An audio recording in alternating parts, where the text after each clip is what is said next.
Now to the sentencing of Darrell Brooks. Emotion, anger, and tears in the courtroom as one by one the victims and families of those victims spoke to the court and to Brooks himself about their loss, their pain, and what they hope Brooks' fate to be. Many of those took the podium today, included several children. Of the 45 giving verbal victim impact statements today and tomorrow, 9 of them are under the age of 18. That's according to the Waukesha County District Attorney. We'll have more on those kids in the courtroom in just a moment. First, we're going to bring in Bruce Harrison. Bruce has been in the courtroom since day one of this trial. He is going to see this through to the end of sentencing tomorrow.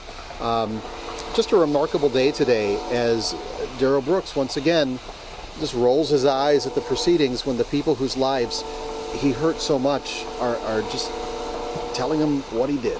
Yeah, he didn't once, Steve, look back at the victims during any of those statements. And, you know, throughout the past year, we've said their names, we've remembered them. But today was about the people left behind, and they had the chance to tell their stories right to Darrell Brooks in that courtroom, whether he was listening or not. David Sorensen lost his wife of 56 years, Virginia Ginny Sorensen. I will continue to struggle with the loss.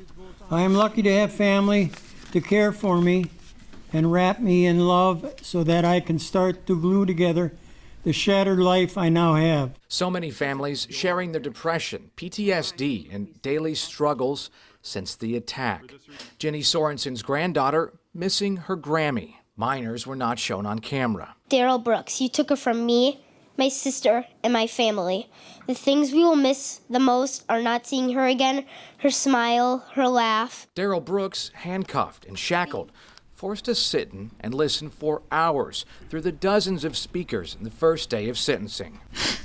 She was the woman that brought me into this world, and it didn't feel right celebrating without her. The children of Jane Kulik on what they'll now miss. And she won't get to see me say my vows or get married to the love of my life. And she won't ever get to see my future kids, and they won't know what it's like to have a grandma that spoils them. Some of the victims and their families forgave Brooks in court, others refused.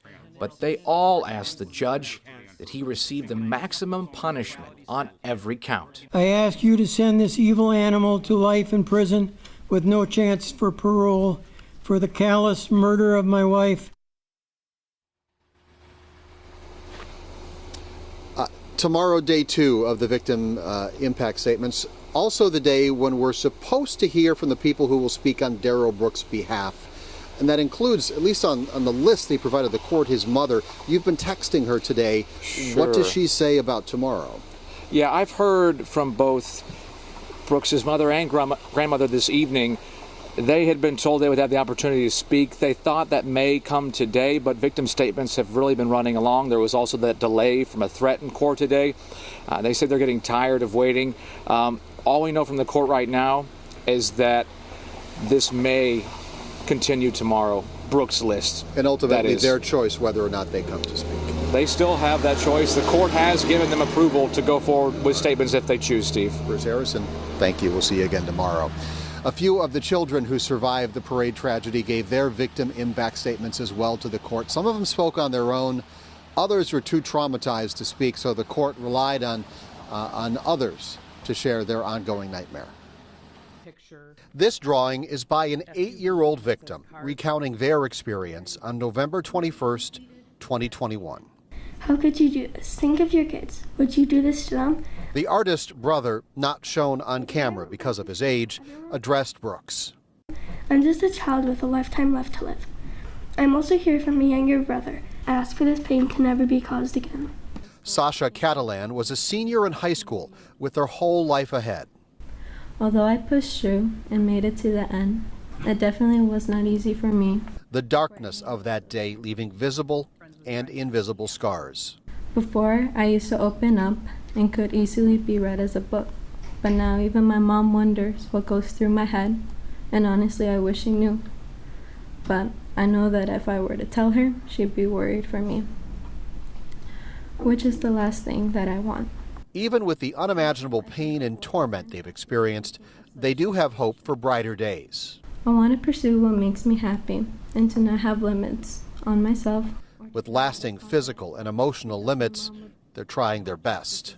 I am trying my best to not let the incident that affected us all, to get the best of me and define who I am and to define who we all are.